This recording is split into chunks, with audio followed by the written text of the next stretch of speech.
좋은 사람의 기준은요, 타인의 경계, 타인의 바운더리를 넘어가지 않는 사람이에요. 특히 한국 사회에서는 대인관계 거리가 조금 가까운 문화를 가지고 있다 보니까 이상하게 친구들이나 아니면 그 직장 동료 중에도 친하다고는 하는데 만나고 나면 괜히 좀 헤어질 때 왜 기분이 좀 더러워지는 사람들이 있어요. 비교하는 사람이 있어요. 사실은 그 마음 안에는 질투와 시기가 있어요. 나이 먹어서 만났는데 형제처럼 지내자, 가족처럼 지내자라는 사람들을 경계해요. 안녕하세요. 대학병원에서 마음건강 진료를 하고 마음 정비사 역할을 하고 있는 한창수라고 합니다. 오늘 여러분 만나뵙게 돼서 반갑습니다. 과거에는 아동기에만 발병한다고 여겨지던 ADHD가 이제 성인기에도 대거 발견되는 현상이 나타나는 가장 큰 배경은 뭐라고 보시나요? 일단 ADHD라는 게 정신과 의사 중에서도 소아를 보는 소아 전문 정신과 의사들이 이제 있어요. 전문의가 있고 세부 전문의가 있는데 그거를 전공하신 분들만 보던 질환이었어요.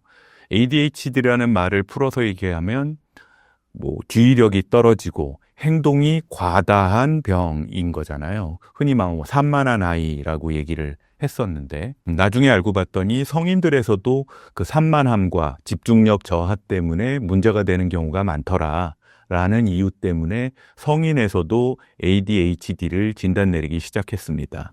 원래 ADHD라고 하려면요, 가장 대표적인 증상이 주의력 떨어지는 거예요. 보통 부주의함이라고 얘기를 하죠. 기준이 몇 개 있습니다. 세부적인 그 실수가 많아. 해내긴 하는데 나중에 들여다보면 중간에 빠진 데가 많아요. 그리고 집중력이 떨어져서 금붕어가 평균 9초라 그러잖아요. 근데 몇 초 안 하고 금방 딴 생각을 하고 책도 제대로 못 읽고 그러고 난 난독증인가 봐 막 이런 얘기를 하는데 집중력이 떨어지고, 또 하나는 누구씨 상소씨 이거 하세요 라고 얘기를 했는데 네 그래놓고 돌아서서 뭘 하라 그랬지? 라고 까먹는 거예요. 그러니까 말을 듣고 그 지시를 이행하지 못하는 거고, 그리고 막 신경 써서 해야 되는 일을 누군가가 시키거나 시험 공부를 한다거나 이런 일이 있을 때 잘 안 되니까 회피하게 돼요.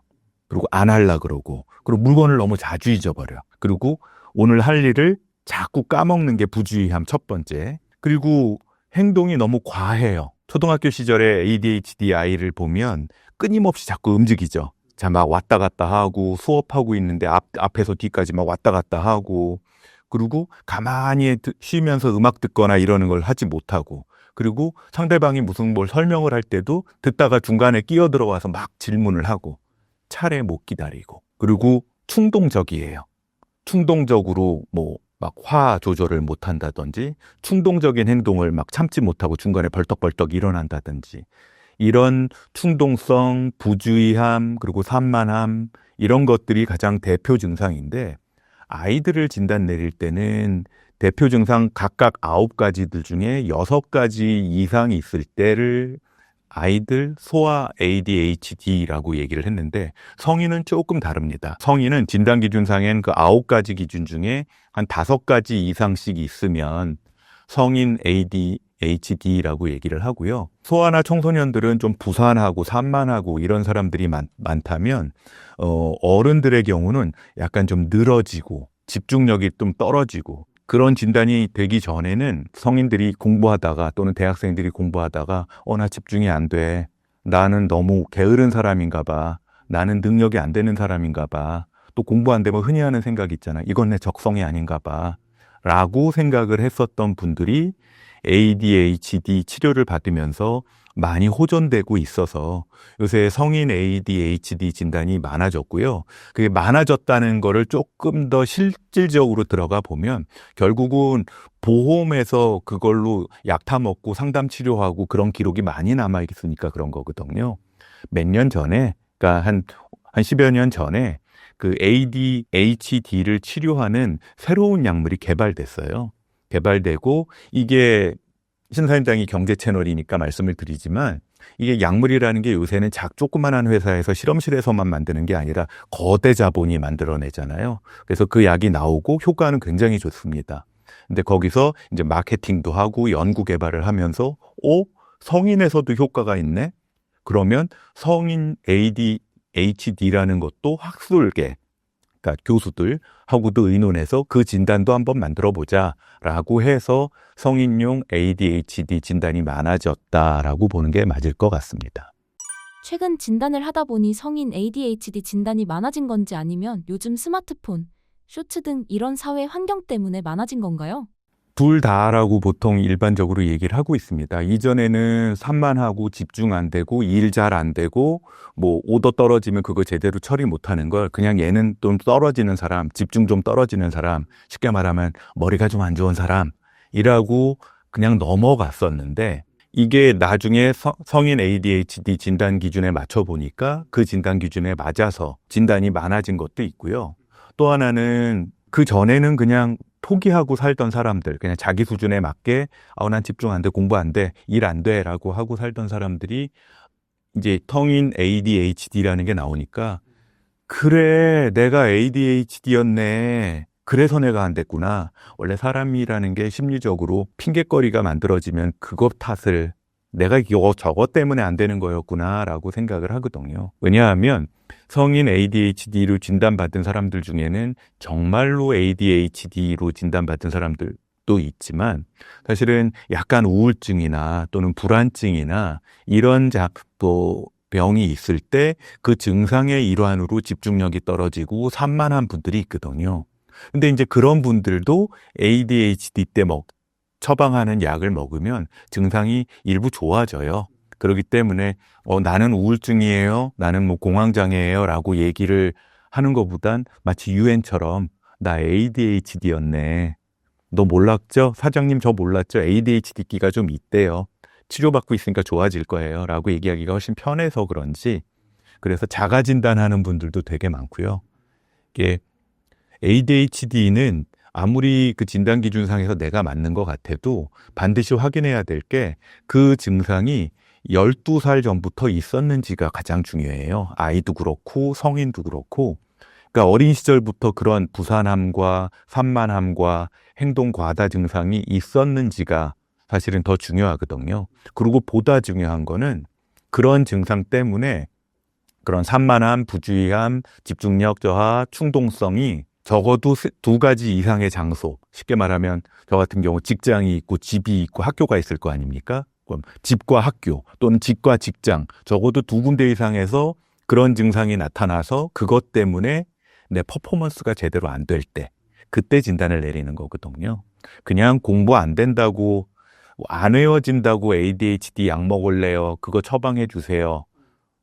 라고 요구하는 분들도 있다는 소문을 가끔 듣는데 그런 거는 정말로 ADHD로 진단을 내리기보다는 그냥 좀 주의력 집중력이 떨어지는 거를 ADHD로 포장한 경우도 있을 수 있겠다는 생각이 듭니다.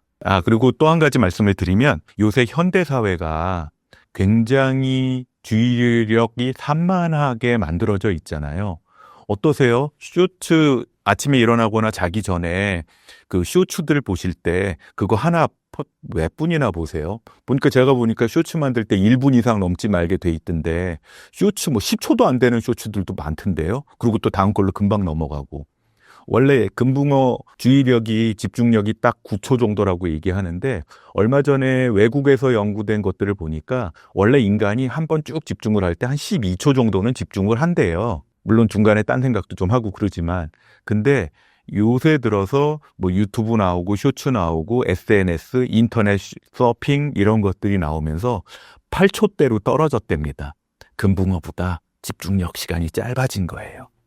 그래서 이런 것들을 인간들을 산만하게 만들고 그걸 내가 느끼니까 나도 ADHD인가 보다라고 자가 진단을 내리는 경우도 있을 수 있다는 거는 참고해야 될 것 같아요. ADHD 환자들이 일상생활에서 겪는 대표적인 어려움은 어떤 것들이 있나요? 그 대표적인 어려움이라는 게 이런 분들은요. 집중이 안 되고 시간 계획을 자꾸 까먹는다고 얘기했잖아요. 그러다 보니까 자기 일정표 관리를 못해요. 그러니까 대표적인 시간 관리를 못하는 거죠. 또 맨날 안 되는 건 아니고 마치 집중력이 그렇게 떨어진다는 사람도 왜 배그나 게임 들어가면은 몇 시간이고 하잖아요. 특히 리그전 할 때 보면 공성전 같은 거 할 때 보면 그 ADHD를 하는데 그 안에서 안 나와. 그러는 분들도 있거든요. 그러다 보면 정작 내가 해야 될 것들을 잊어먹고 뭐 또는 미루게 되고 하는 것 때문에 그럼 어떻게 되냐 하면 그것 때문에 일단 감정 조절이 잘 안 되죠. 아, 내가 또 안 됐구나. 내가 또 실패했구나. 그래서 자기 비하에 빠지는 경우도 있고 또는 그런 나를 이해해 주지 못하는 뭐 배우자 또는 여자친구, 남자친구 또는 직장 상사 이런 사람들과의 관계에 있어서 각종 갈등이 생기는 경우가 많습니다. 또 이분들은 기본적으로 충동성이 깔려 있다 보니까 성인들은 사실은 충동성이 있다 그래서 그거를 바로 폭발하거나 이러는 경우는 좀 덜하지만 이제 감정의 조절을 잘 못하는 것과 결부되면서 감정 폭발 또는 분노 조절의 문제 이런 것들도 생길 수가 있죠. 그래서 결론적으로 직장 상사나 또는 친구들이 너 한번 가서 상담 좀 받아봐라. 아니면 요새는 웬만한 직장들은 직장 내에 상담센터나 또는 무슨 행복센터 이런 것들이 있잖아요. 거기 가서 상담을 하고 또는 이렇게 테스트를 해보고서 우울증 또는 뭐 ADHD 이런 것들의 진단 가능성이 있다는 말을 듣고 마음정비소를 찾아오는 경우가 생각보다 많이 있습니다. ADHD의 예방법 혹은 치료법에는 어떤 것들이 있나요? 이분들은 그냥 놔두면 되게 게을러지거든요. 그래서 본인이 스스로가 무기력하고 게으른 사람이라고 생각을 해요. 나는 능력이 떨어지는 사람이구나. 왜 가끔 뉴스에 보면 일본의 프리타족들이 많다 그러잖아요. 아르바이트만 그냥 하면서 나이 40, 심지어는 50이 넘도록 그냥 아르바이트만 하고 뭐 장기적인 계획을 가지고 하는 일은 못하고 ADHD로 스스로를 규정하고 그냥 거기서 잘 못 산다라고 나는 이래서 안 된다라고 하면 이분들은 그냥 인생 계획을 장기로 진행을 못하니까 마치 일본의 프리타들족처럼 그냥 무기력증에 빠지고 자기 비하에 빠지는 사람들이 많아질 수 있어요.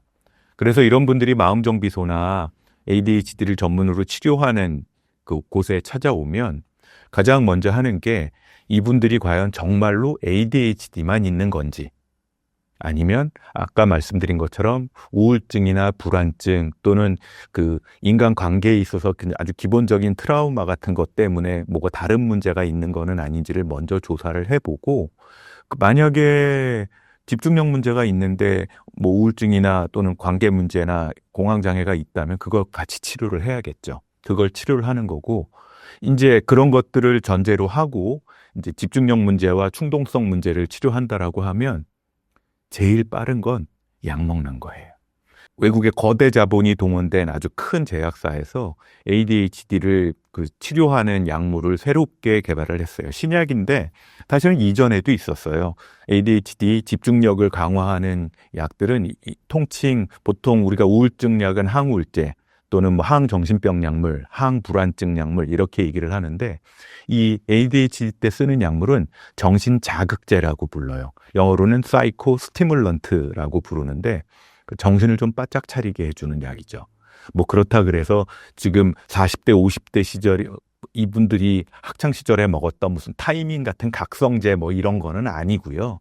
쉽게 설명하면 우리 암페타민 같은 약들이 우리의 정신을 자극해서 약간 집중력을 확 높여주는 효과가 있다 그러잖아요. 그래서 그 암페타민이 너무 과다하게 처방된 게 뭐 필로폰 같은 게 마약인 거고 근데 그 성분을 아주 희석하고 그 농도를 아주 작게 만들어서 화학적 공정과 생물학적인 공정을 거쳐서 정신 자극제를 만들어내면 그게 다른 부작용 없이 집중력 그리고 산만함만 집중력을 올리고 산만함을 줄여주는 효과를 보입니다.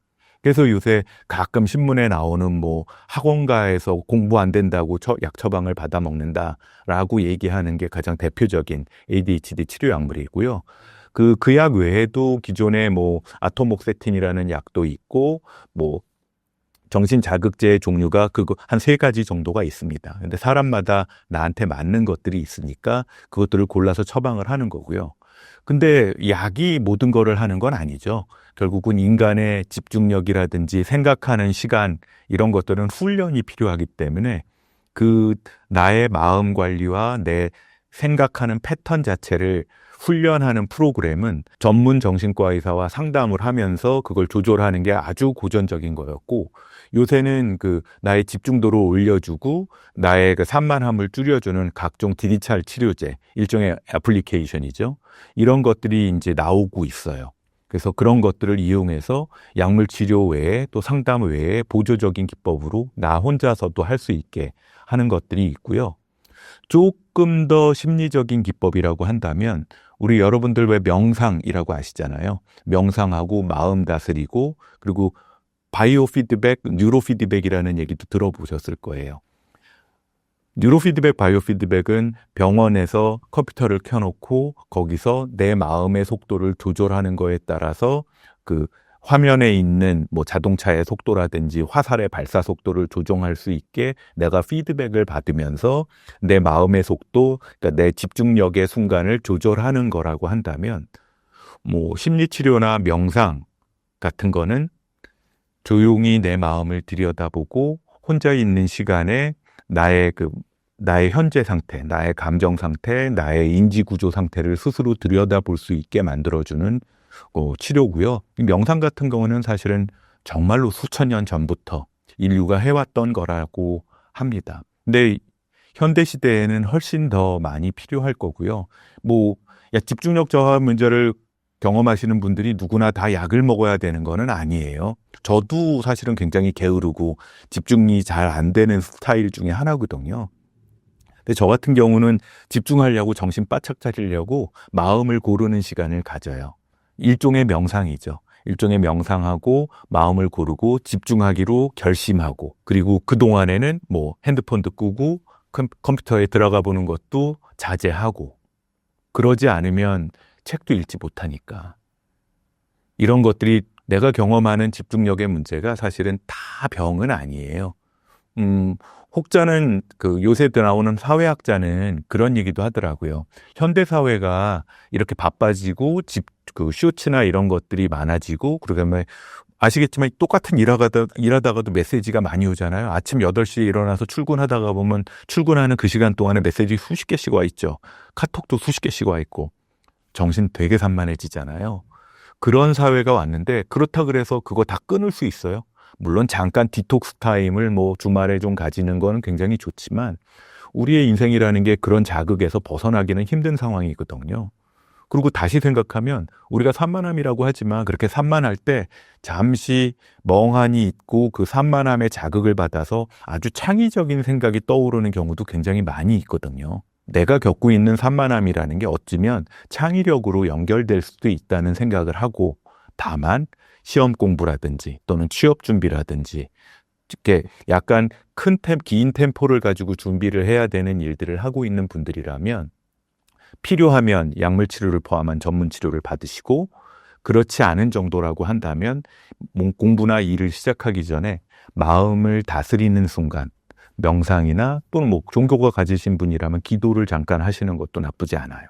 그러고서 시작하시는 게 아주 누구나 할 수 있는 ADHD 예방법이 아닐까 합니다. 어떤 분들은요, 운동을 좋아하셔서 아침마다 또는 저녁마다 한 30분 걸으면서 마음을 고르는 시간을 하면서 본인이 도움을 받았다고 이야기하는 경우도 있습니다. 이게 사실은 ADHD가 과하게 안 하려고 많이 애를 썼지만 결국은 제약산업의 영향을 많이 받은 거예요. 성인 ADHD라는 게 큰돈 들여서 개발해 놓은 약이니까 소아한테만 쓰면 한계가 있잖아요. 그렇다고 공부하는 약으로 팔아먹는 건 비난받으니까 실제적으로 저 청담동이나 대치동에서 그 약을 처방하시는 의사분들 중에는 아이들한테 물어보겠죠. 12살 전부터 있었냐고. 그리고 여의도 진건가에서 오시는 분들한테도 물어보는 보겠죠. 12살 전부터 있었냐고. 그럼 뭐라 그러겠어요? 그거 있다 그래야 ADHD라는 진단 받고 그래야 보험 적용된 치료제를 처방받을 수 있으니까. 보험에 적용 안 되고 그냥 약을 비싸게 파는 건 불법이니까. 라는 것도 상상해 볼 수 있는 방법 중에 하나지만 무엇보다 제가 개인적으로 정신과 의사로서 마음정비사로서 ADHD를 호소하고 오시는 분들 보면요.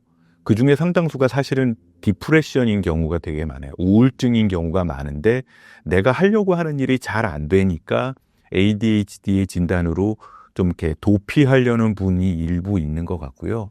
또 하나는 예전에는 모든 사람이 같은 목적을 향해서 올인하지 않았거든요. 우리들 초등학교 1학년, 아마 우리 김 PD님도 초등학교 1, 2학년 때 생각을 해보면 에브리바디가 공부 안 했잖아요. 그리고 에브리바디가 삼성현대 SK 가려고 안 했잖아요. 근데 모든 사람이 똑같은 목적을 가지고 똑같은 목표를 가지고 똑같은 거를 하다 보니까 거기서 조금이라도 뒤처지면 사람들한테 불안을 자극하고 불안을 자극하니까 내가 잘 안 되는 게 결국은 집중력 문제다라는 생각을 하게 되고, 그러니까 집중력을 올릴 수 있는 방법, 우리가 좋아하는 영화 있잖아요. 리미트리스. 약을 먹었더니 갑자기 모든 게 외워지고 막 하룻밤 안에 중국어 두고 다 공부하고 그러는 거, 저도 그 영화 되게 좋아하거든요. ADHD 약을 먹으면 내가 그렇게 될 것 같은 상상을 하시는 분들도 있어요.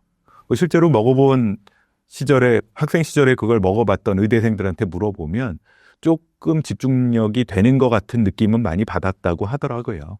근데 분명한 건 아무리 농도를 희석해놨어도 정신자극제는 의존성이 있을 수 있기 때문에 그것에 약물에 너무 의존하는 거는 조심하시기 바랍니다. 마음 다스리고 내 마음 상태, 그리고 내가 지금 하고자 하는 나의 목표가 뭔가를 확인하는 게 가장 근원적인 것이 아닐까 하는 생각이 들어요. 현재 운영하고 계시는 한창수 마음정비소는 어떤 채널인가요? 이제 제 얘기를 듣고서 조금 더 궁금한 점이 많이 생각나는 경우들이 있을 텐데요. 제가 신사임당 말고 제가 개인적으로 운영하는 채널이 있는데, 한창수의 마음정비소, 거기서 최근에 리뉴얼을 했어요. 그래서 새롭게 많은 것들을 이제 올리려고 하는데, 들으시는 구독자님이 제 링크 여기 댓글 쪽에 달아 놓을 테니까요. 글로 들어오셔서 질문들을 남겨주시면 그 질문 중에서 뭐 너무 지나치거나 좀 너무 개인적인 거는 빼놓고 제가 답변해 드릴 거는 조금 더 깊고 자세하게 답을 드릴게요. 가끔 들려주시면 감사하겠습니다. 불면증의 근본적인 원인은 무엇인가요? 불면증. 제가 불면증 얘기를 오늘 신사임당에서 얘기한다 그러니까 제 가까운 지인 중에 한 분이 얘기하더라고요. 불면증이 뭐야? 그분은 낮에 정말 운동 많이 하고 일 많이 하고 밤 되면 정말 잘 자는 분이거든요.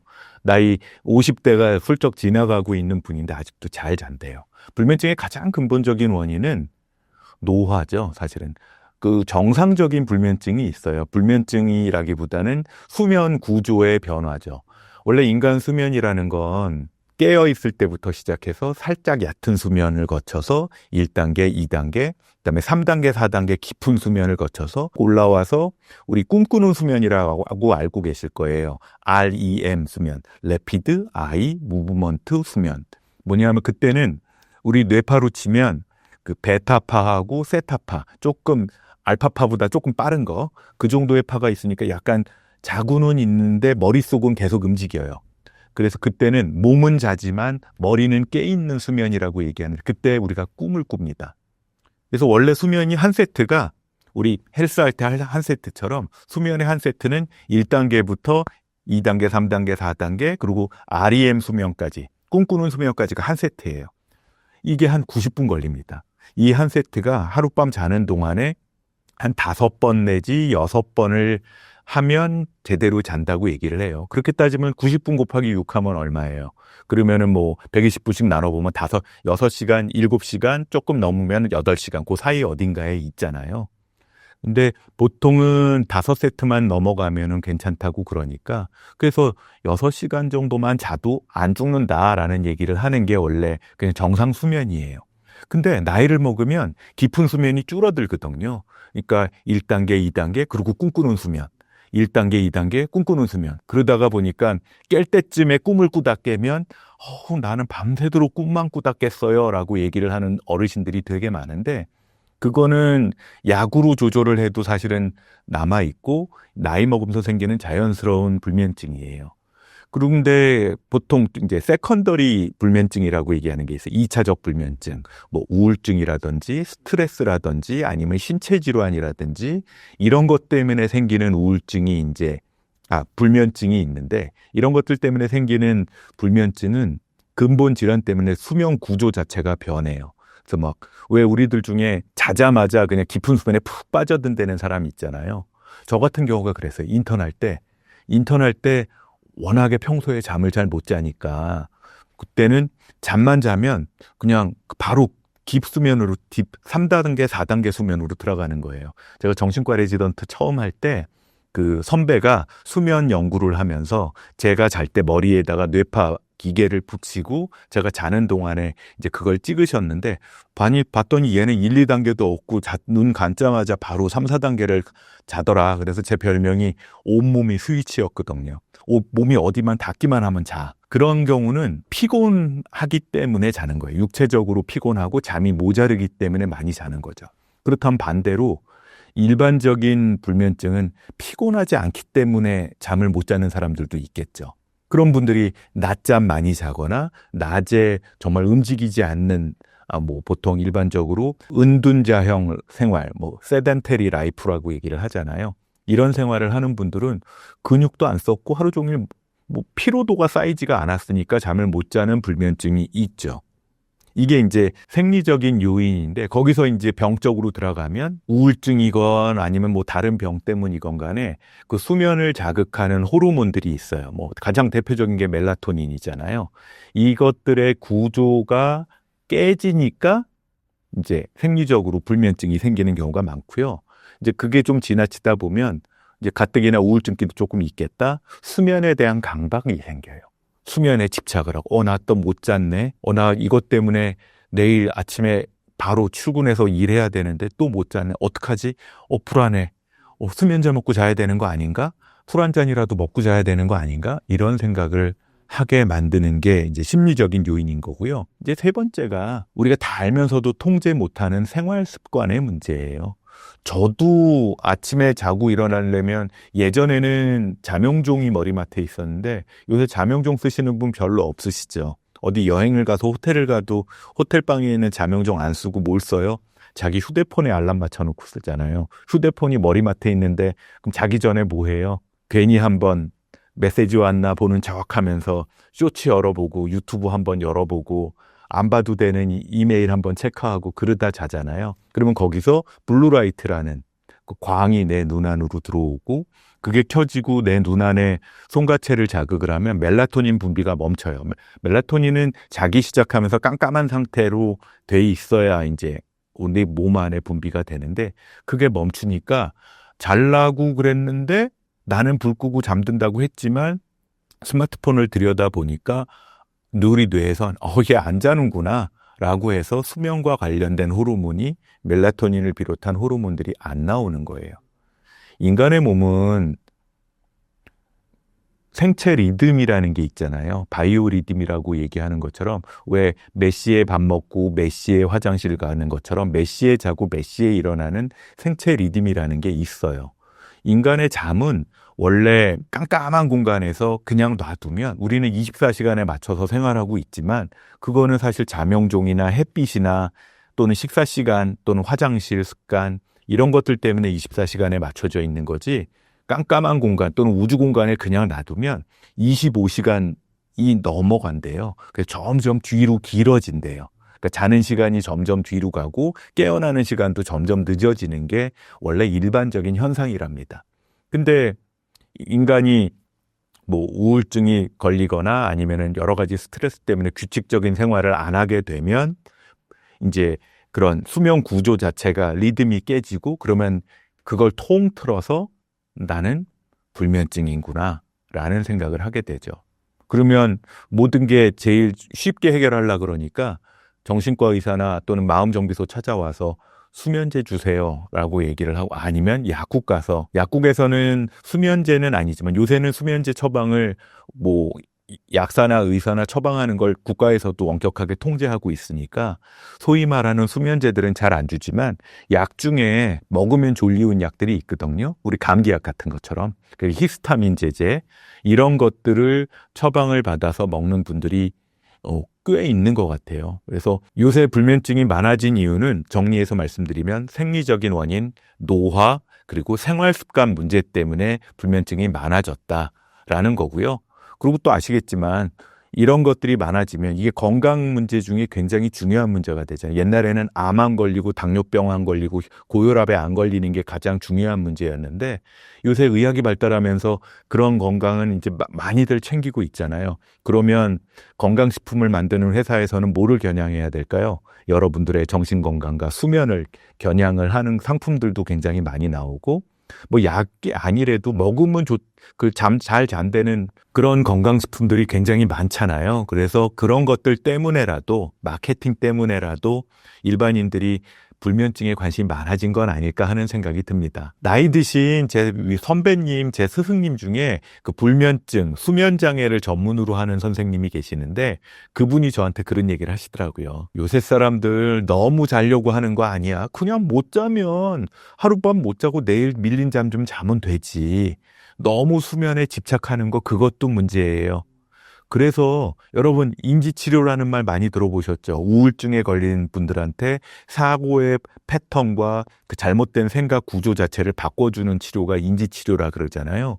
그래서 불면증 치료 중에 수면제나 멜라토닌 같은 약물 치료 외에 가장 많이 하는 심리치료가 수면에 대한 인지치료예요. 내가 꼭 자야 된다는 생각, 그리고 나는 이 시간에 안 되면 나는 큰일 난다는 생각, 이런 것들을 생각을 교정해주고 생활 습관을 맞춰주는 수면의 인지치료를 굉장히 중요하게 생각하고 있습니다. 불면증이 왔을 때 억지로 자려고 하는 사람이 많습니다. 꼭 자야 한다는 한 심리적 압박에서 벗어나기 위한 효과적인 마음가짐이나 이완 기법이 있다면 무엇이 있을까요? 제가 아침 10시쯤에 어디 지방 강의를 갈 일이 있었는데 그러면 아침에 좀 일찍 일어나야 되고 일찍 일어나려고 일찍 잠자리에 갔는데 평소보다 1시간 정도 잠자리를 갔는데 잠이 안 오는 거예요. 어떡하지? 잠을 좀 자야 되는데 잠이 안 오네 하니까 어떻게 됩니까? 나 자야 돼라고 생각하니까 눈이 말똥말똥해지더라고요. 결국 그날은 잠을 설쳤어요.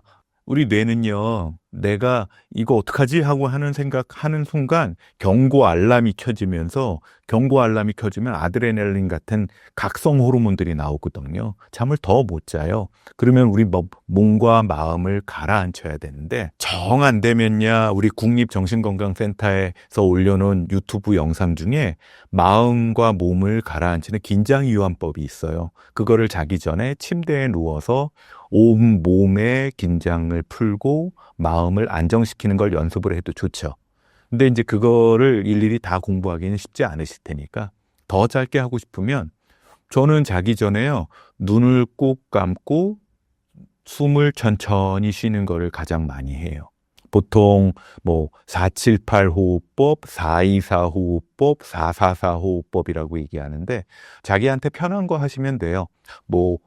하나, 둘, 셋, 넷 하는 동안에 숨을 들이마시고 잠시 숨을 멈췄다가 또 내쉬는 동안에 숨을 천천히 내쉽니다. 잡생각 안 하는 게 좋지만 너무 안 하려고 애쓸 필요도 없어요. 그냥 숨을 천천히 쉬면서 그 내 몸의 긴장이 숨을 내쉴 때 같이 나간다라고 생각을 하는 호흡 관리가 가장 중요하고요. 익숙하지 않은 분들은 그 정도만 해도 되고요. 바디 스캔이라고 이름 붙여졌지만 내 머리끝부터 발끝까지 어디가 긴장이 돼 있는 데는 없나? 그걸 풀어주는 연습을 좀 하는 겁니다. 그리고 머리 긴장을 풀어주고 저는 거꾸로 있는 대로 힘을 썼다가 풀어주는 거를 돌아가면서 해요. 머리 한 통, 그 다음에 어깨, 다리, 발끝 순서대로 긴장을 쫙 풀어주는 거를 하고 숨을 고르다 보면 저는 잠을 비교적 잘 자는 편이다 보니까 그러면 한 15분, 20분 내에 잠이 오더라고요. 안 그러는 분들은 너무 양 세려고 노력하지 마시고요. 그러다가 양 10,000마리, 20,000마리 새도 못 자는 경우도 있으니까 그냥 천천히 쉬는 거. 그럴 때는 양을 세도 안 되고 숨을 쉬어도 안 될 때는 차라리 나가서 가볍게 불은 켜지 마시고 거실이나 베란다에서 잠깐 한숨 쉬고 아니면 화장실 갔다가 다시 돌아오셔서 천천히 쉬시면 돼요. 그리고요. 설사 내가 잠을 못 잔 것 같아도 누워있으면서 숨 천천히 쉬면서 눈 감고 있는 동안에 내 몸은 자고 있을 가능성이 굉장히 많거든요. 저한테 오셔서 어젯밤 하룻밤 한잠도 못 잤어요 라고 말씀하시는 어르신, 그분 옆에 부인한테 여쭤보면 뭐 한 5시간은 코 골고 자던데요? 라고 얘기하는 경우 많이 들어요. 5시간 반만 자도 사실 안 죽거든요. 잠에 대한 강박을 내려놓는 용기, 그게 사실은 가장 기본적으로 필요한 일이 아닐까 합니다. 숙면을 위해 평소 지키면 좋을 생활 습관을 소개해 주신다면요? 가장 마음정비사들이 중요하게 여기는 시간은요, 잠자리에 들어가는 시간이 아닙니다. 현대인들은 바빠요. 정말 은퇴하고서 그냥 집에서만 지내시는 분들 아니라면 뭐 일어나는 시간은 맨날 다를 수 있고 잠자리에 드는 시간도 다를 수가 있어요. 근데 비교적 컨트롤하기 좋은 게 아침 기상 시간이거든요. 저 같은 경우는 거의 매일 아침 6시 22분에 일어나는 편이에요. 왜 22분인지는 나중에 말씀드릴 텐데, 저 같은 경우는 이제 출근도 해야 되고 아니면은 뭐 어디 강의도 가야 되고 또는 제가 책을 보거나 뭐 강의 준비도 해야 되고 그런 것 때문에 일상을 유지해야 되는데, 너무 늦게 일어나면은 오후 늦게까지 정신이 멍한 경우가 많고, 또 너무 일찍 일어나면 주간 시간에 너무 졸리워지는 시간이 너무 많아서 이걸 어떻게 조종하나 하고 5시에도 일어나 보고, 아니면 정말 간신히 출근할 정도로 최대한 늦게도 일어나 보고, 아니면 출근 늦게 해도 되는 날은 늦잠도 자보고 이랬는데, 뭐 약간은 피곤하지만 일상생활을 유지하는 게 제일 좋은 시간이 저는 6시 22분이더라고요. 저녁에는요, 평균적으로는 한 11시 반쯤 제가 잠자리에 드는데, 낮에 정말 피곤한 날, 어디 멀리 갔다 오거나 아니면 뭐 어디 운동을 했다든지 그런 날은 조금 일찍 자죠. 안돼 또 뭐 저녁에 회식을 한다든지 또는 일을 늦게까지 해야 되는 날은 12시 넘어 자는 날도 있을 수 있잖아요. 그렇다 하더라도 기상시간은 그 시간에 일어나는 거예요. 그걸 정해주면 왜 중요하냐 하면, 우리 몸에 잠자는 시간, 그 다음에 화장실 가는 습관, 그거에 따른 각종 신경 호르몬의 리듬이 있거든요. 그게 그 시간에 맞춰져서 세팅이 돼요. 저한테 오시는 불면증 환자분들한테 말씀드리는 건, 침대에 너무 일찍 가려고 너무 애쓰지도 말고 일어나는 시간만 딱 정해놔라. 그러다 보면 나머지 시간은 그거에 맞춰서 세팅될 거다라고 말씀을 드립니다. 두 번째로 중요한 거는요, 오후 시간에 커피 드시는 거는 삼가하세요. 카페인 음료. 저 같은 경우는 커피뿐만이 아니라 카페인이 들어간 음료는 커피 말고도 많이 있거든요. 그것들을 되도록이면 먹지 않는 게 중요하고요. 술도 별로 좋지 않습니다. 술은 먹으면 잠이 오는 것 같죠? 근데 일찍 깨죠. 왜냐하면 술은 기본적으로 약물로 따지면 수면 구조, 제가 1단계에서 4단계까지 한 세트씩 도는 수면 구조 자체를 깨트려요. 그래서 얕은 수면 중심으로 돌아가게 우리의 수면 구조를 깨트리는 약물이기 때문에, 술로 습관적으로 난 수면제 대신에 술 한 잔이야. 위스키 한 잔 좋죠. 땡기죠. 근데 그걸로 잠버릇을 하면 수면 구조는 계속 깨져나가기 때문에 카페인과 술은 삼가하시는 게 좋습니다. 그리고 수면제가 달라 그러면은 동네 병원에서 몇 개씩은 주니까 그거 정 안 되면 그거 먹지. 정 안 될 때 필요할 때 먹는 약이지, 레귤러하게 대놓고 먹는 약으로 수면제를 먹으면, 대표적인 게 뭐 스틸록스 같은 약이잖아요. 그걸 먹으면 장기 부작용이 생길 수가 있어요. 의존성 말고도. 그거에 의존하면 안 되는 거. 그리고 세 번째, 이거는 수면의 인지심리학자들이 가장 강조하는 건데요. 침대 사용법을 정해놔라. 침대는 부부생활과 수면 두 가지로만 사용하는 거예요. 침대에 누워서 밥도 먹고, 침대에 누워서 영화도 보고, 침대에 누워서 뭐 각종 수다도 떨고 놀이도 하고, 물론 나는 방 하나밖에 없고 그 방의 대부분은 침대예요라고 하면 할 수 없지만, 그렇다 하더라도 나머지 일상생활을 하는 공간은 딴 곳에서 하고 침대에서는 잠을 자는 곳이다 라는 마음으로 해야지, 그래야 침대에 들어가는 순간 나는 자러 들어간다고 내 마음과 뇌에서 신호를 준다는 거 잊지 마시고요. 저녁 시간에 루틴이 있습니다. 우리 김 PD님은 자기 전에 어떤 루틴이 있으세요? 저는 자기 전에요, 일단 자기 전에 제천은 저보다 잠자리에 드는 시간이 저랑 비슷할 때도 있지만 조금 늦을 때도 있거든요. 그래서 저는 일단 식구들한테 굿나이트 인사를 하고 화장실에 가서 치카를 하고, 그리고 소변을 보고, 그리고 침대에 누워서 불을 끄고 그 다음날 일정표를 한번 보고 아침에 또 일찍 일어나야 될 수 있으니까 한번 보고 알람 세팅한 거 확인하고 왜냐하면 휴대폰 볼륨을 너무 줄여놨을 수 있으니까 그러고서 뒤집어 놓고 조금 떨어진 곳에 두고 그리고 잠자리에 들어가는 게 제 루틴이에요. 자기 루틴이 없을 것 같아도 생각해보면 본인의 루틴이 있을 겁니다. 어떤 분은 자기 전에 꼭 입고 자는 그 칠부 바지가 있대요. 그래서 그 칠부 바지를 입는 순간 자기는 수면 모드로 들어가는 거다라고 얘기를 하는 분도 있고요. 어떤 분은 머리맡에 그분은 조금 예민한 분인데 머리맡에 마트에서 파는 편의점에서 파는 귀마개 있잖아요. 귀마개랑 우리 비행기 탈 때 쓰는 그 눈 가리개 수면 안대를 옆에다 놓고서 수면 안대를 끼고 귀를 막으면서 수면이 시작된다는 분도 있어요. 자기의 수면 루틴이 뭔지를 생각해 보는 것도 나쁘지 않습니다. 많은 사람이 멘탈이 강하다는 것을 전혀 흔들리지 않는 상태로 오해하곤 합니다. 교수님께서 생각하시는 멘탈이 강한 사람의 결정적인 특징은 무엇인가요? 멘탈이 강한 거에 반대말이 있잖아요. 멘붕. 멘탈이 붕괴된다는 건데 멘탈 붕괴될 때 여러분들은 어떤 증상이 있나요? 사람마다 그 증상은 다 다르던데 어떤 분은 갑자기 화가 확 난다는 분도 있고 어떤 분들은 다 그냥 깔아앉으면서 아유 다 의미 없다 하고 무기력증에 빠진다는 분들도 있는데 멘탈이라는 게 뭔가요? 멘탈이라는 게 자기의 의지력 그리고 자기의 용기 뭔가 그 일을 추진할 만한 그 동기 그것들을 이제 멘탈이라고 얘기를 할 텐데 멘탈이 강한 것의 특징은 흔들리지 않음이 아니죠. 흔들리지 않는 거는 뭐밖에 없다라는 선전도 있지만 멘탈은요 늘 흔들려요. 늘 흔들리고 오히려 멘탈을 다른 말로 얘기하면 인간의 감정이거든요. 우리 인사이드 아웃 2 영화를 보시면 거기에 불안 증상을 대표로 해서 우울, 기쁨, 불안 약간 짜증, 그 다음에 언누이한 감정까지 나오잖아요. 그냥 재미없는 감정까지. 이 감정은 자연스러운 감정이에요. 우리의 멘탈은요, 어떤 일을 겪을 때 화가 날 때도 있고, 재미없을 때도 있고, 너무 기쁠 때도 있어요. 멘탈이 강하다는 건 그런 감정을 느낄 때 그 감정에 휘둘리지 않고 제자리로 돌아올 수 있는 능력.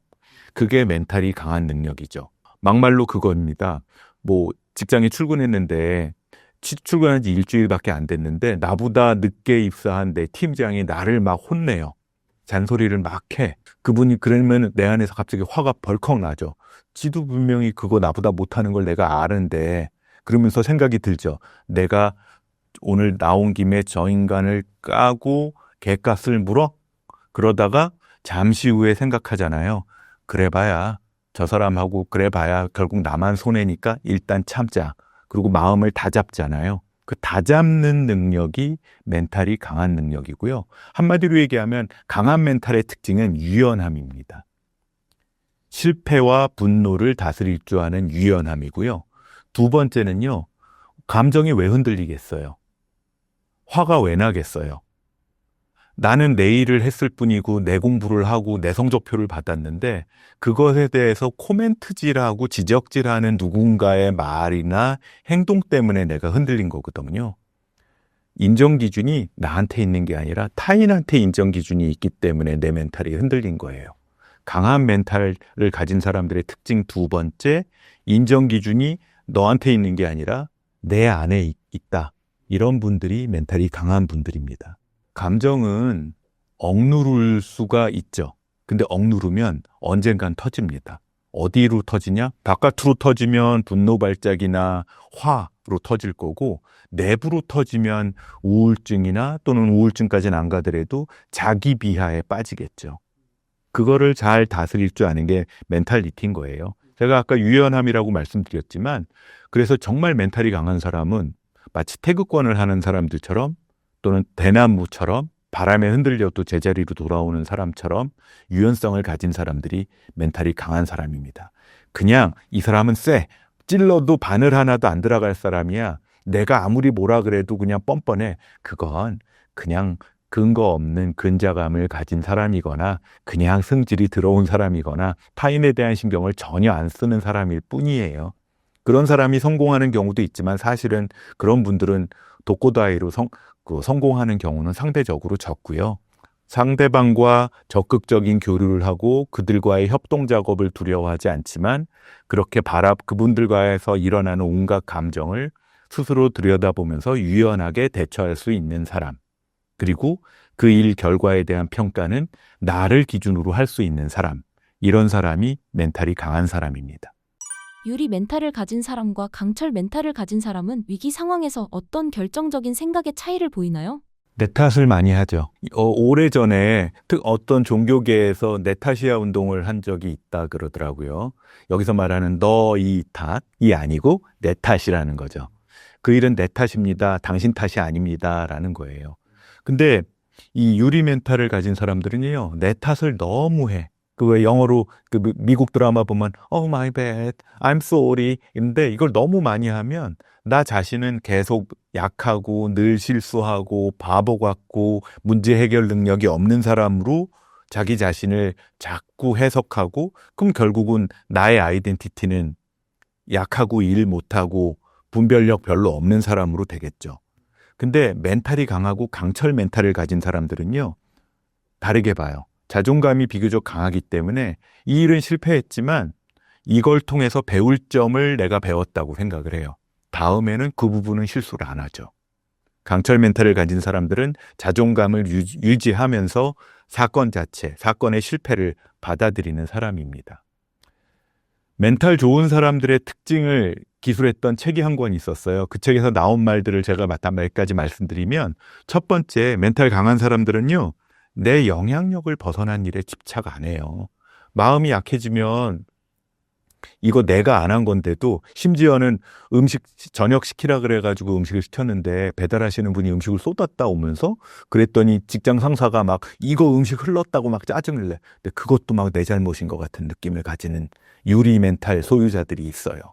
내 영향력을 벗어난 일에는 너무 집착하지 마세요. 그냥 닦아내고 먹으면 되지 뭐. 두 번째는요, 모든 일은 예상하지 않은 결과가 생겨요. 뭐 공부했다고 다 시험 잘 보는 거 아니잖아요. 그리고 비행기는 항상 연착할 수 있고요. 그잖아요. 내가 예약한 택시 제 시간에 안 올 수 있어요. 그랬을 때 유연하게 대처하고요. 그리고 세 번째 특징이, 멘탈이 강한 사람은 자기의 감정 상태를 자기가 알아요.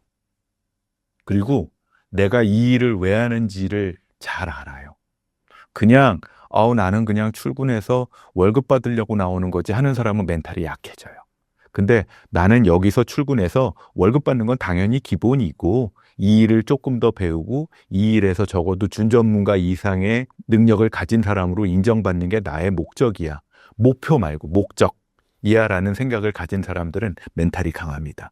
네 번째는요, 이분들은 그렇게 멘탈이 강하기 때문에 어려움이 생길 거라는 걸 알죠. 아니까 그거를 내가 이겨내겠다는 생각을 미리 결심했어요. 그러니까 감정을 잘 조절하는 능력을 가지고 있고요. 그러니까 그분이 나한테, 그 팀장님이 나한테 막 뭐라 그랬어도 잠깐 나갔다 와서 마음 다스리고 와서 아이스 아메리카노 한 잔 그분한테 내드릴 수 있는 멘탈을 가지고 있어요. 실망을 하죠. 실망을 왜 안 하겠어요? 잘 안 되면 실망한답니다. 제 개인 채널 가지고 있단 말씀 드렸잖아요. 실망 많이 합니다.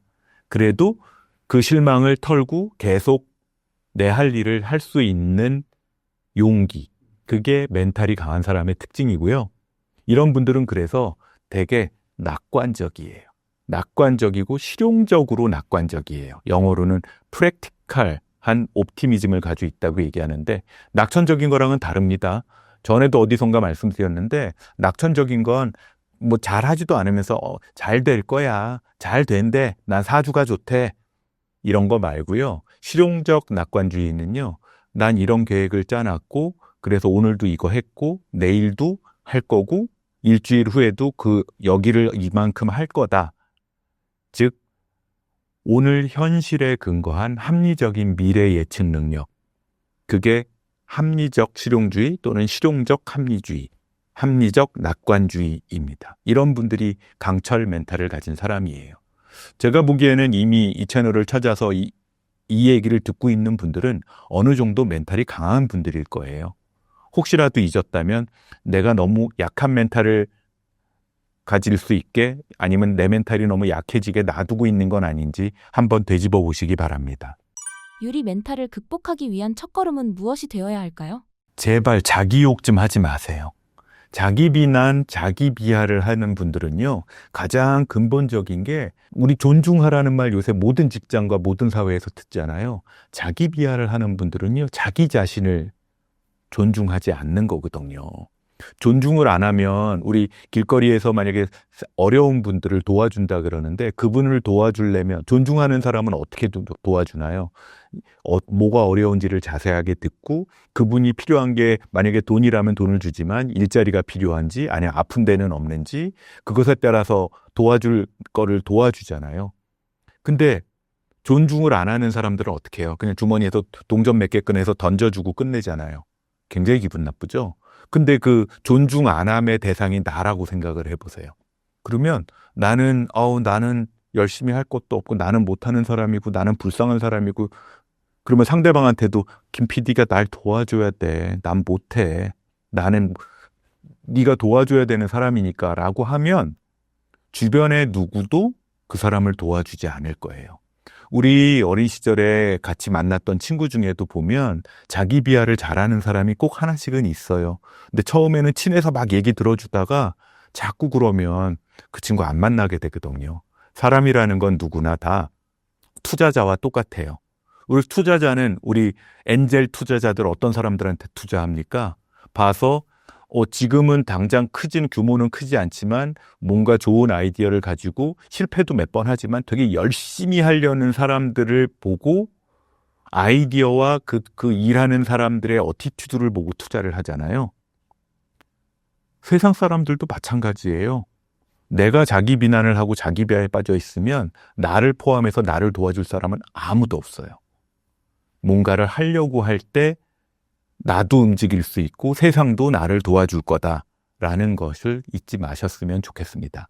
자기 비하, 성공을 막는 아주 지름길이에요. 교수님께서는 스스로의 멘탈을 지키기 위해 어떤 방법을 사용하시나요?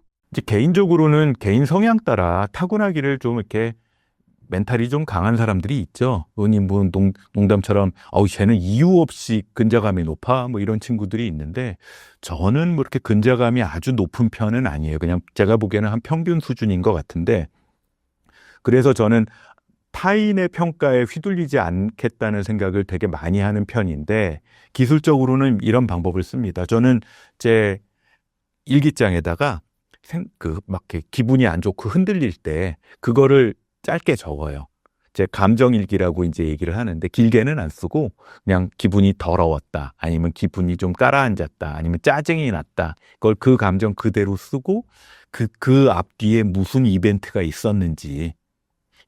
있었는지를 써요. 뭐 윗사람한테 혼난 일인 걸 수도 있고 아니면 어디서 제가 뭐 저에 대한 평판을 들었는데 안 좋은 평판을 들은 걸 수도 있고 그런 것들을 써놓으면 내가 그때 느꼈던 그 더러웠던 감정은 더럽다기보다는 그냥 그 사람이 나를 잘 이해 못하는 것에 대한 분노였구나.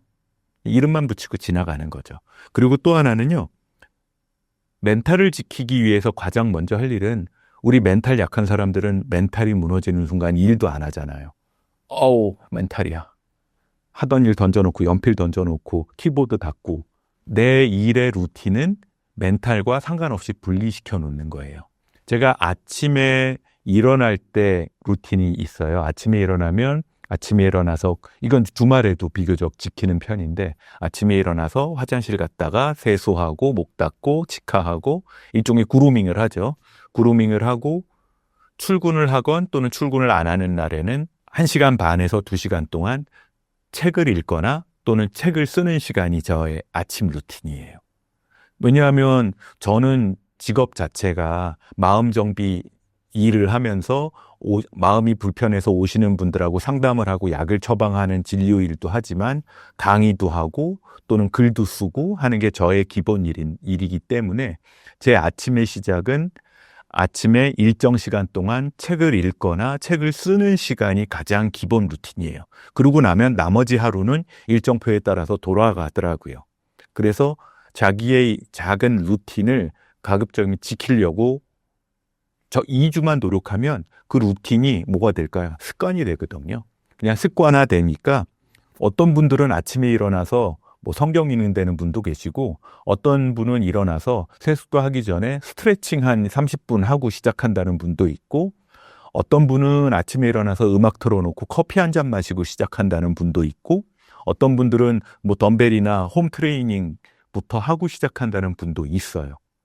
그거는 여러분들의 개인 취향 따라 다른 거니까 그걸로 아침 시작하는 루틴을 반드시 지켰으면 합니다. 왜냐하면 그래야 우리의 몸과 마음과 뇌는 얘는 예측 가능한 사람이구나. 마음이 흔들려도 할 일은 하는 사람이구나라는 거를 습관으로 받아들이기 때문입니다. 그리고 제가 지키는 세 번째 방법은 저는 사람 만나는 직업이잖아요. 그리고 사람들과 대화하는 직업이라서 가급적이면 혼자 있는 시간을 만듭니다. 1시간이건 2시간이건 아니면 주말이건 간에 가족하고도 지내지만 혼자 조용히 있는 시간, 그 시간에는 뭐 책을 읽고 음악을 들을 수도 있고 아니면 멍을 때리기도 해요. 혼자 있는 시간에 마음을 좀 다잡고 그러면 아무 생각도 없이 그냥 가만히 있으면 어떨 때 정말 창의적인 생각이 떠오를 때가 있거든요. 맞아, 그런 게 있었지. 또는 글을 쓰다가도 아무것도 안 하고 있으면 그런데 내가 생각해도 어떻게 이런 신박한 아이디어를 생각할 수가 있지 하는 좋은 글감이 생각날 때도 있더라고요. 혼자만의 조용한 시간을 만드는 게 제 방법 중에 하나고, 네 번째 방법인데 이거는 좀 내려놓는 용기라 그러잖아요. 부르는 자리 다 가려고 하지 않고요. 좀 해달라는 거 다 하려고 하지 않고 적절한 거절과 제가 안 가도 되는 자리에는 안 가고요. 제가 안 해도 되는 일은 안 하고, 그게 제 멘탈을 지키는 겁니다. 왜냐하면 제가 그냥 가야 되는 줄 알고 다 갔던 자리에서 돌아올 때 괜히 찝찝하고 마음에 상처 입고 돌아오는 경우들이 종종 있더라고요. 알고 봤더니 나는 그냥 장식품이었던 경우도 되게 많고, 그리고 막 도와달라고 그러고 내가 해야 된다 그래서 해뒀더니 사실 그거 내가 안 해도 해야 누군가 할 수 있는 일이었고, 나는 그거 일하면서 너무 피지컬하게나 멘탈로 너무 소모되는 게 많았던 경우도 많거든요. 그래서 안 해도 되는 일은 안 한다. 안 가도 되는 자리엔 안 간다. 술자리 포함입니다. 그게 제 멘탈을 지키는 마지막 방법이에요. 정신과 교수님으로서 좋은 사람, 나쁜 사람의 기준이 있다면 뭐라고 생각하시나요? 좋은 사람과 나쁜 사람을 가르는 기준은 사실은 사람마다 개인 취향이 있는 거라서 제가 뭐 딱 잘라서 이거다라고 단언적으로 얘기하기는 쉽지 않습니다. 근데 정신의학적으로 이렇게 얘기하는 것들, 그리고 저도 동의하는 그 좋은 사람의 기준은요, 타인의 경계, 타인의 바운더리를 넘어가지 않는 사람이에요. 그 좋은 사람은 반면에 타인을 인정해 주죠. 존중한다라고 하는 것의 기본은 왜 얘기하다 보면 상대방의 넘지 말아야 될 선이라는 게 있거든요. 그 누구나 다 아는데 어떤 경우는 친구들 중에도 그 선을 자꾸 넘어오는 사람이 있어요. 좀 묻지 말아야 될 거 자꾸 묻는 경우도 있고, 또 왜 내가 컴퓨터 하고 있는데 컴퓨터 화면을 자꾸 들여다보려 그러고, 아니면 내 서랍 자꾸 열어보고 이러는 것처럼 그 좋은 사람은 절대 넘지 않는 타인의 바운더리를 넘어오는 사람, 이 사람이 나쁜 사람인 거고요. 좋은 사람은 또 하나, 내 이익을 위해서 타인을 이용하지 않는 사람이 좋은 사람이고요. 나쁜 사람은 내 이익을 위해서 타인을 이용해 먹거나 착취하는 걸 개의치 않는 사람이에요. 원래 이 나쁜 사람의 마지막 기준, 나의 이익을 위해서 타인을 착취하는 거를 두려워하지 않는 사람, 그리고 그에 대한 죄책감도 없는 사람, 이거는 원래 사이코패스, 반사회적 인격의 특징이기도 하거든요. 그래서 나쁜 사람은 정신의학적으로 이야기할 때는 경계침범, 그리고 타인의 착취, 이게 가장 큰 특징이 된다고 하겠습니다. 한국 사람은요, 특히 한국 사회에서는 대인관계 거리가 조금 가까운 문화를 가지고 있다 보니까 좋은 사람의 기준이 종종 착각되는 경우가 있어요. 대인관계 거리라고 하면 예전에 사회학자들이 그 서구 문명과 한국 사회, 그다음에 동양 사회 또는 또 미국 또는 덴마크 이런 데를 해서 대인 간의 거리를 했대요. 근데 서구 사회는 되게 대인 관계의 거리가 길잖아요. 왜 그 레오 TV 보면은 그 핀란드 사람들은 버스 기다릴 때도 한참 떨어져서 서로 기다린다는 그 쇼츠 보신 적 아마 기억나시는 분들이 있을 거예요. 한국 사람들은 어때요? 다닥다닥 붙어 있잖아요. 그리고 그걸 두려워하지도 않고. 근데 개인적으로는 저는 다닥다닥 붙어 있는 거 싫거든요. 아마 여러분들도 싫어하는 사람 꽤 있을 거예요. 그거를 상대방의 거리를 존중해주고, 보통 그 개인 간의 거리 중에 상대방을 제일 불편하지 않게 하는 거리가 파라나 거리라고 보통 얘기를 해요. 물론 부부 사이나 정말 애인의 가까운 사이는 더 훨씬 가까울 수 있겠지만 대인관계 거리를 이해하고 침범하지 않아야 되는데, 동양 특히 한국은 이 집단 문화를 가지고 있고, 일단 뭐 유교 사회라고 얘기를 하지만 집단 문화의 거를 가지고 있고 개인주의가 많이 발달했다고 하지만 사실은 학교나 직장에서 단체로 안 움직이면 나쁜 사람 취급을 하거든요. 그리고 마치 에브리바디가 짜장면 시켰는데 나 볶음밥 시키면 너는 볶음밥이 좋니? 라고 물어보는 것처럼. 그래서 말 잘 듣고 부탁 거절하지 않고, 그리고 대표적인 게 자꾸 미소 지어주고 이러는 사람을 좋은 사람이라고 얘기하는 경향이 있어요. 근데 진짜 좋은 사람은요, 내 감정 그리고 상대방의 감정까지 이해하고 그 감정을 존중해 줄 줄 아는 사람이에요. 제가 그 어디선가 저한테 오시는 그 연예인 출신의 할머니 한 분이 그런 얘기를 하더라고요. 아유, 그 사람은 머리가 나빠서 딴 사람이 마음에 상처를 입었는지를 몰라 라고 얘기를 해요. 할머니들 중에도 그런 어르신들 중에 얘기하는 경우들이 종종 있는데, 좋은 사람은 항상 상대방의 마음도 어떤지, 그 사람의 감정도 헤아릴 줄 알고 그것이 상처 입지 않게 좀 이렇게 배려할 할 수 있는 사람이에요. 그런 사람이야말로 공감 능력을 가진 사람인 거죠. 결국 정신의학적으로 심리학적으로 좋은 사람은 상대방의 마음까지 공감할 수 있는 사람, 그러면서 내 멘탈은 지킬 수 있는 사람, 이게 좋은 사람이 아닐까 합니다. 좋은 사람이라고 착각하기 쉽지만 피해야 하는 사람의 특징은 무엇인가요? 이상하게 친구들이나 아니면은 그 직장 동료 중에도 친하다고는 하는데 만나고 나면 괜히 좀 헤어질 때 왜 기분이 좀 더러워지는 사람들이 있어요. 그리고 이제 심리적으로는 그게 이제 자존감을 좀 깎아먹는 사람이 있는 거죠. 이런 사람은 피하는 게 좋습니다. 첫 번째가 항상 비교하는 사람이 있어요. 야, 너 그거 잘했네. 좋겠다. 나는 안 되네. 얼마 전에 무슨 그 골프장에 갔다 온 제 동료가 그런 얘기를 하더라고요. 잘 쳤는데 옆에 같이 갔던 사람이 그런 얘기를 하더래요. 한 사람은 와, 잘 쳤다. 근데 또 한 사람은 잘 쳤네. 말이 같은 말인데 뉘앙스가 다르죠. 나는 안 돼라고 자기 비하를 하면서 계속 나와 그 사람을 비교하는 말을 하는 사람들이 있어요. 이 사람은 나를 칭찬해 주는 것 같고 본인은 겸손한 것 같지만 사실은 그 마음 안에는 질투와 질시, 시기가 있어요. 왜 셰익스피어 소설에 보면 오델로라는 소설 있잖아요. 거기 보면 오델로를 조종해가지고 질투를 불러일으켜가지고 조종했던 이아고가 나옵니다. 이아고는 겉으로는 전혀 안 그렇지만 결국은 질투심 때문에 그런 거거든요. 늘 본인과 나를 비교하는 사람은 이아고처럼 나를 질투하고 시기해서 나를 파괴하려는 기회를 보고 있는 사람일 수도 있어요. 그리고 이런 사람들이 있어요, 또. 야, 너 그거 잘하는구나. 이것도 해봐. 야, 너 이거 잘하는구나. 이것도 해라. 채널 몇 개 하고 있어요, 김 PD님은. 칭찬해 주면서 일 자꾸 맡기는 사람들이 있어요. 그 또 하나 있죠. 야, 나는 역시 너밖에 없어. 믿고 맡길 수 있는 사람은 너밖에 없어. 이런 분들은 진짜로 칭찬해주고 좋은 관계일 수도 있지만, 요새 그 얼마 전에 유행했던 드라마 중에 그 무슨 김부장 있잖아요. 거기 보면은 그 선배가 야, 역시 나를 도와주고 나를 그대로 챙겨줄 수 있는 건 너밖에 없어. 그러면서 그 사람 써먹고 버리는 줄거리가 있더라고요. 그런 것처럼 나를 이렇게 칭찬을 통해서 나를 조종하려는 사람, 우리가 남이가, 우리는 형제다.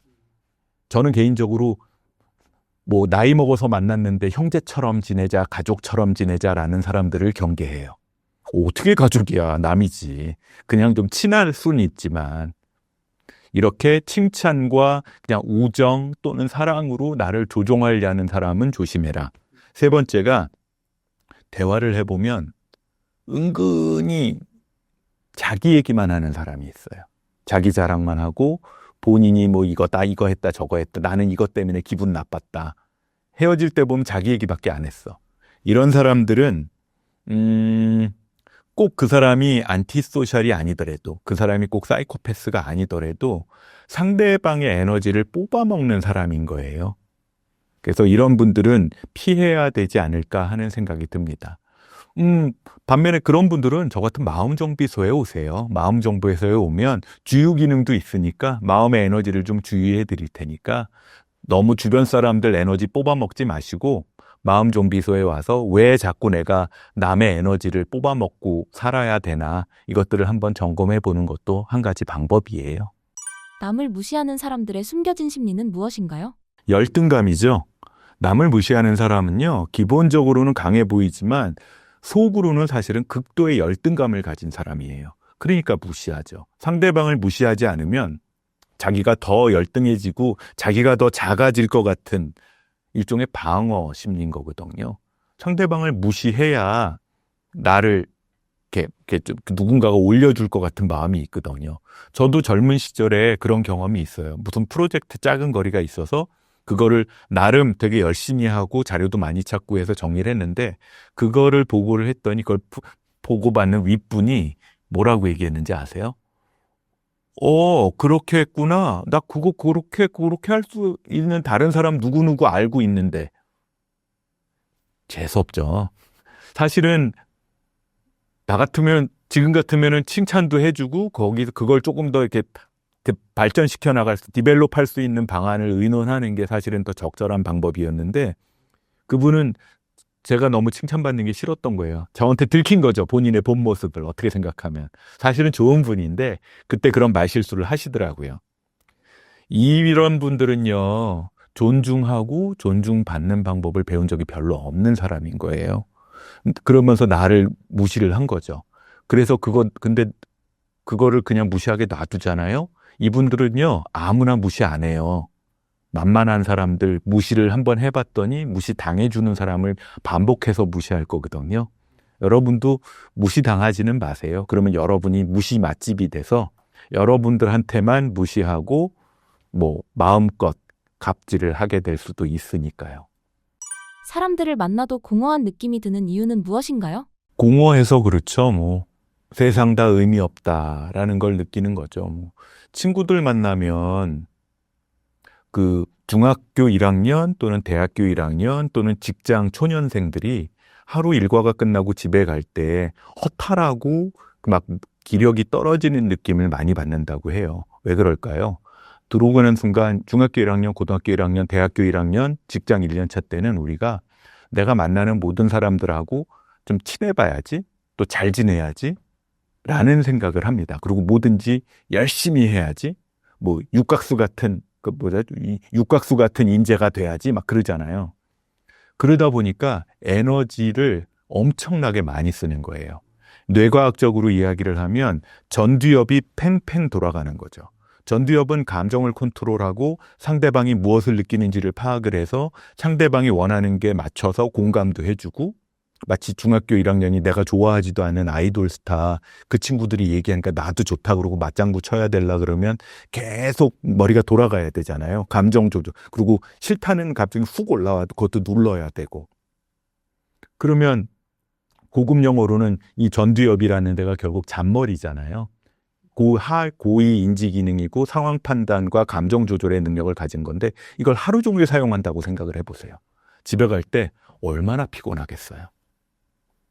우리가 제일 좋은 사람은 하루 종일, 내가 제일 좋은 친구가 하나 있는데 그 친구는 어떤 친구냐 하면요, 하루 종일 만나서 대화도 하지만 딴짓도 해요. 서로 각자 책도 보고 서로 잠깐 낮잠을 잘 때도 있고, 뭐 그러고서 편안하게 있다가 헤어져요. 뭐 운동을 하루 종일 같이 할 때도 있고.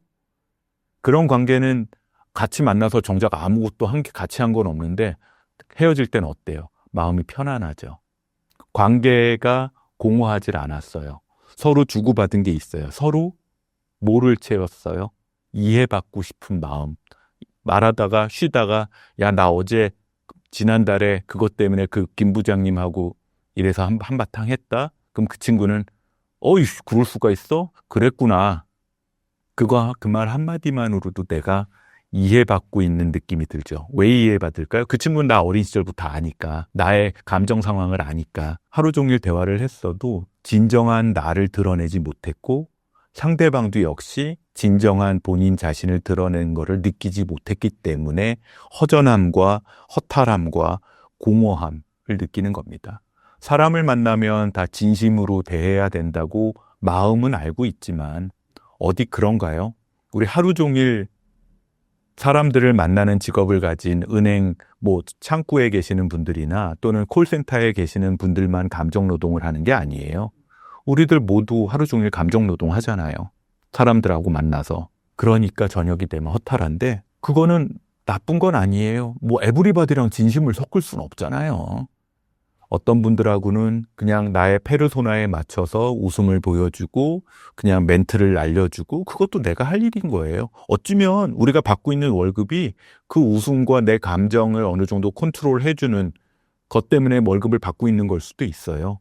대신에 내 마음 속에선 그런 내 자신을 스스로 알고 들여다보고 내 마음의 건강과 내 마음의 자존감을 스스로 유지할 수 있는 자기만의 방법을 키워야죠. 나는 그래도 되는 사람인 거예요. 오늘은 저 사람한테 좀 웃어주고 약간 좀 그분은 비유도 맞춰줬지만 그거는 그러기로 마음 먹었으니까 그런 거예요. 내가 비굴해서 그런 거 아니거든요. 라고 하는 식으로 자기의 마음을 스스로 다스려 줄 수 있어야죠. 이거는 그냥 낮은 수준의 정신승리 이런 거랑은 조금 다르고요. 자기 마음의 건강, 자기 마음의 자존감을 지키는 방법인 거죠. 신사임당 시청자분들을 위한 한마디 부탁드릴게요. 얘기를 듣다 보면 저도 생각나는 것들이 있고요. 이 얘기를 들으시는 이 채널에서 듣고 계시는 많은 분들이 내 생각은 좀 다른데 아니면 이런 거는 혹시 정신의학을 하는 마음정비사는 어떻게 생각할까 하는 게 궁금하신 분도 있으실 것 같아요. 제 개인 채널이 마음정비소라는 곳이 최근에 리뉴얼돼서 여러 가지 이야기들을 다루고 있는데요. 여러분들이 그곳에 들어오셔서 질문을 남겨주시면 제가 또 많은 이야기들을 한번 만들어 보겠습니다. 제가 댓글에 링크 만들어 둘게요. 이야기 들어주셔서 감사합니다.